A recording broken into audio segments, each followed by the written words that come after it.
Suamiku ternyata orang kaya. Bagian 21. Mentari pagi yang mulai menyumbul seperti tengah menyimbolkan suatu undangan keceriaan untuknya, agar mampu menjadikan awalan hari ini menjadi suatu kenikmatan hidup dalam keluguan dan kesederhanaan. Setelah berkelana dalam dunia mimpi yang entah apa, kini perlahan tubuhnya mulai menggeliat, terasa pegal dan sedikit lelah. Kinar baru saja terjaga. Dengan kepala yang sedikit berat akibat kurang tidur, ia pun segera meraba meja meraih ponselnya. Berharap paling tidak ada pesan singkat di sana. Namun nyatanya sama sekali tak ada satu pesan singkat pun yang masuk ke ponselnya. Hingga sebuah ketukan pintu terdengar. Ia pun terperanjat dan berlari cepat, meraih jubah mandi dan memakainya. Karena saat ini pakaian yang ia kenakan adalah sebuah lingerie tipis yang menerawang. Di depan pintu Kinar sempatkan menata rambutnya. Semoga Mas Tara. Kinar tersenyum semangat. Hingga ia pun membuka pintu itu dengan senyuman indahnya. Selamat pagi, Nona. Sapa seorang kurir di depan pintu yang seketika meredupkan senyum Kinara. Iya, selamat pagi. Kecewa karena orang yang datang bukanlah seseorang yang ia harapkan. Ada apa ya, Mas? Ini ada paket untuk Anda. Mohon diterima. Terima kasih, Mas. Meraih paket yang tidak terlalu besar itu. Sama-sama, Mbak. Kalau begitu saya permisi. Pria itu lantas melenggang pergi, sementara Kinar langsung melangkah masuk dan kembali menutup pintu itu. Kini dia sudah duduk di sofa ruang tamu dan melihat satu catatan kecil di luar. Untuk kesayanganku. Kinar membacanya dan tersenyum tipis. Ia pun membuka paket itu segera dan mendapati sebuah telepon genggam model terbaru, sangat cantik dengan warna gold yang elegan. Dan pasti harganya bisa mencapai lebih dari puluhan juta. Kinar terbelalak kalau melihat ponsel yang menurutnya mahal itu. Namun sepertinya perhatiannya teralihkan dengan adanya sepucuk surat di dalamnya. Ia pun meletakkan ponsel baru tersebut dan meraih kertas di sana. Lalu membacanya. Kesayanganku Kinara, kau pasti terkejut ya? Aku menepati janjiku untuk membelikanmu ponsel kan? Sampai sini Kinar sudah menitikkan air matanya. Jika saja Mas Tara ada di sana, mungkin ia akan memeluknya sambil mencium pipinya. Aku tidak butuh ponsel ini. Aku butuhnya kau cinta. Kinar mengusap air matanya, lalu melanjutkan membaca surat dari Tara. Sebenarnya aku sudah menyiapkan dan akan aku berikan langsung padamu pagi ini. Namun aku malah justru pergi meninggalkan. Sayang, kau tahu, saat kau tengah membaca surat ini, mungkin aku tengah melakukan perjalanan yang jauh. Perjalanan jauh? Apa Mas Tara pulang kampung? Dia pernah bilang kampungnya di luar Jawa. Kinar masih saja berpikir positif akan suaminya. Kemudian ia kembali membaca surat itu. Kuharap kau bisa menjaga dirimu baik-baik saat aku tidak ada. Dan menjaga hatimu hanya untukku. Karena aku akan melakukan hal yang sama. Maaf, aku harus pergi secara mendadak Kinar. Walaupun aku tidak mau. Harapanku tetaplah menjadi lenteraku di tengah malam yang gelap. Dengan senyumanmu itu. Tetaplah jadi selimut yang menghangatkan di tengah bekunya hatiku. Percayalah akan satu hal sayang. Semua hanya perkara waktu yang membuat kita jauh. Namun kau perlu tahu bahwa ada cinta yang akan membawaku kembali padamu. Ataupun sebaliknya. Aku mencintaimu Kinaraku. Ucapan sayang dariku untukmu. Suamimu. Mas Tara. Yang akan selalu merindukanmu. Hanya sebatas itu Leon menulisnya. Kinar pun menutup mulutnya dengan satu tangan. Sementara tubuhnya bergetar akibat tangisnya. Mas Tara. Tangis yang semakin pecah sembari memeluk surat itu. Akibat guratan pena Mas Tara yang justru membuatnya semakin merindu. Ia tidak tahu apa yang sebenarnya terjadi pada suaminya. Namun ia hanya menitip pesan pada Sang Maha Pencipta agar menjaga sang suami dimanapun dia berada, dan menitipkan cintanya agar tetap terpatri dengan hatinya. Aku akan menunggumu, Mas.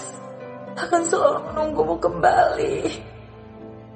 Sementara di sisi lain tengah ada seorang pria dengan bantal jas yang ia kenakan melekat dengan sempurna di tubuhnya, sedang menatap keluar jendela pesawat jet pribadinya. Satu tangan yang bertopang pada pegangan kursi tengah terkepal, menutup mulutnya hingga sekelebat bayangan Kinar yang tengah tersenyum membuatnya menitikkan air mata. Membuat satu tangannya yang lain meremas baju di bagian dadanya, sebab sesak teramat di bagian itu. Dan Ivan yang berada tidak jauh hanya bisa diam saja, lalu menoleh ke arah jendela di sampingnya. Karena dulu itulah yang ia rasakan saat bersama Dayu. Harus merelakan cinta demi karir yang sudah digariskan oleh ayahnya. Bahkan ia tidak tahu bagaimana nasib Dayu saat ini, yang sudah dia tinggalkan begitu saja, tanpa ucapan putus sebagai tanda perpisahan 7 tahun yang lalu. Pria mempercayai Tuhan dengan mempertaruhkan penolakan. Wanita mempercayai Tuhan dengan menunggu. Caroline McLeay. Kata-kata yang menyiratkan tentang dua orang yang sama-sama sedang berada dalam sebuah penantian. Ibarat sebuah jemuran yang kita keringkan di bawah turunnya hujan dan berharap pakaian itu akan kering. Bukankah itu adalah hal yang sia-sia? Namun bagaimana jika sebuah keyakinan akan kuatnya cinta yang terpatri dalam hati masing-masing? Akankah semua itu akan tetap menjadi sia-sia? Menunggu memanglah tidak enak. Walaupun terkadang harus mendapat hinaan karena kita telah menjadi seorang manusia bodoh yang mau menanti perginya seorang terkasih tanpa kabar. Seperti saat ini. Gadis itu masih saja menanti setiap harinya di teras rumah, guna menunggu Mas Tara datang dengan senyum hangatnya. Setiap kali tiba waktu senja, hingga gelap dan dinginnya malam, mata itu tak berhentinya memandang ke arah gang, berharap seseorang yang paling ia rindukan akan muncul di sana. Hingga sepasang mata itu kembali mengembun setiap kali orang yang ia lihat itu bukanlah cintanya. Dia sangat lelah. Sudah hampir 1 minggu lamanya Mas Tara pergi sejak malam itu. Hingga saat ini tidak ada satupun kabar yang mampu mengobati rasa rindu di relung hatinya, selain surat bersama ponsel yang berada di pangkuannya. Mas Tara, kau sedang apa? Sembari mengusap layar depan di ponsel itu. Sejak awal ia menyalakan ponselnya sudah terdapat foto Mas Tara di sana. Kurindukan. Entah kapan aku bisa melihat semuanya lagi secara langsung. Terus terkejut, lalu mengecup layar ponsel. Karena seraya memeluk ponselnya kembali. Karena hanya itu yang bisa ia lakukan saat ini. Menatap foto Mas Tara dari layar ponsel pemberiannya, sembari menanti dan menanti. Tangan Kinar terangkat, seperti hendak meraih bintang di langit yang ia lihat. Bintang, kenapa berada di langit yang sama? Bisakah kau sampaikan pesanku pada cintaku itu? Sedikit bergetar bibirnya menahan tangis, namun ia berusaha menyembunyikan itu. Bilang padanya, jika ada keraguan di hatinya tentang perasaanku saat ini, katakan saja, kalau perasaanku akan tetap sama terhadapnya. Jadi pulanglah. Katakan begitu ya Bintang, agar dia tidak lupa jangan pulang. Tersenyum sembari menitikkan air mata, menghela napas panjang lalu membuangnya. Sudah semakin lama, kurasa sudah cukup menunggumu Mas. Tapi besok aku akan menunggu lagi, tanpa jengah, tanpa bosan. Kata-kata yang masih berusaha ceria seperti biasanya. Walau dengan air mata yang menetes, ia tetap menjaga keinginan sang suami untuk tetap menjadi lenteranya yang tidak akan pernah redup. Dalam kehidupan, setiap insan yang bernyawa, kita pasti mengharapkan fase kebahagiaan dalam hidup. Kebahagiaan akan mencintai dan dicintai. Seperti itulah contohnya. Bukankah tidak salah jika kita berharap pada Tuhan yang menciptakan rasa bahagia untuk mengawetkannya dan menjadikan fase bahagia itu sebagai hal yang abadi. Namun seperti halnya dunia yang akan terus berganti dari malam ke pagi ke siang, siang ke senja, hingga tiba waktu kembali ke malam hari. Begitu pula roda kehidupan kita berputar, tanpa bisa menolak datangnya suatu fase di mana kita akan terluka dan menangis. Semakin tidak semangat ia menjalani hari-harinya.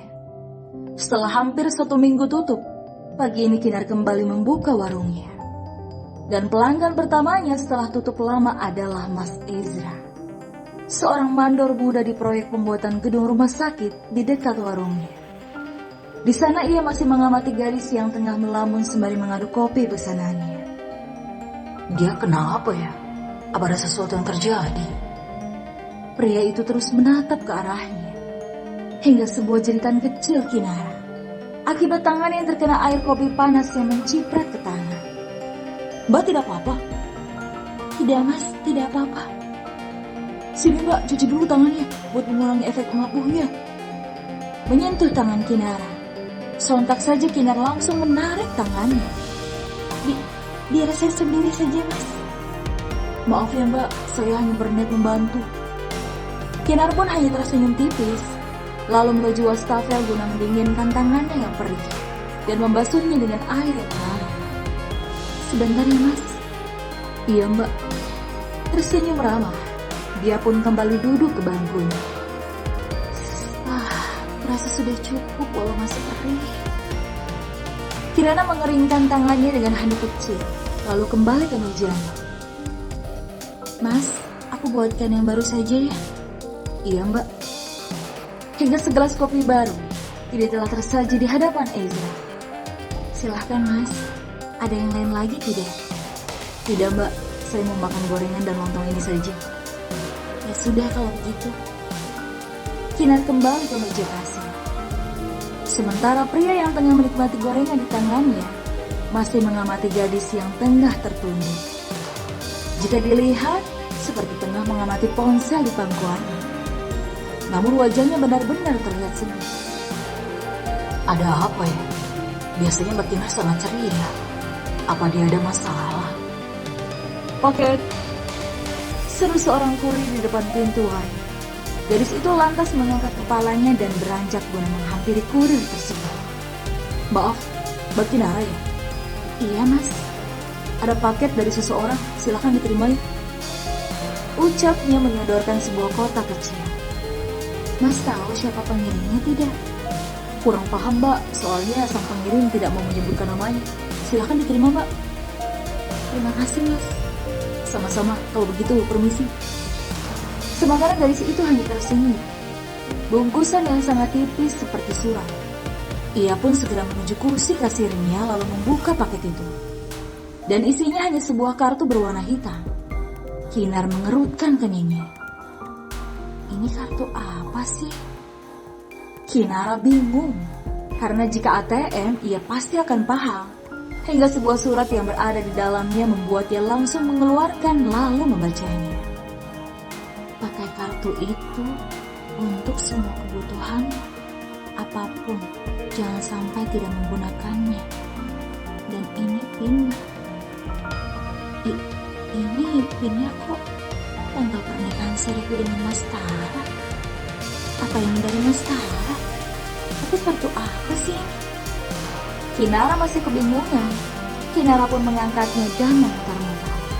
Sontak saja Ezra yang ada di sana langsung tersedak akibat melihat Kinar yang tengah memegang kartu kredit tanpa limit itu. Kinar pun menoleh. Mas tidak apa-apa. Kinar beranjak. It's okay, aman, hanya tersedak saja. Oh, ya sudah mas, hati-hati minumnya. Iya mbak. Itu asli bukan sih? Ezra menepuk-nepuk bahunya meredam batu. Dan setelah urusan perutnya kelar, Ia pun kembali ke proyek dan berpapasan dengan bawahannya yang lain yang hendak masuk warung itu. Ezra pun tersenyum kepada mereka yang menyapanya. Ia sempatnya menoleh ke belakang lebih dulu, mengarah pada Kinar, lalu menggeleng pelan, sembari tersenyum tipis dan pergi. Bersama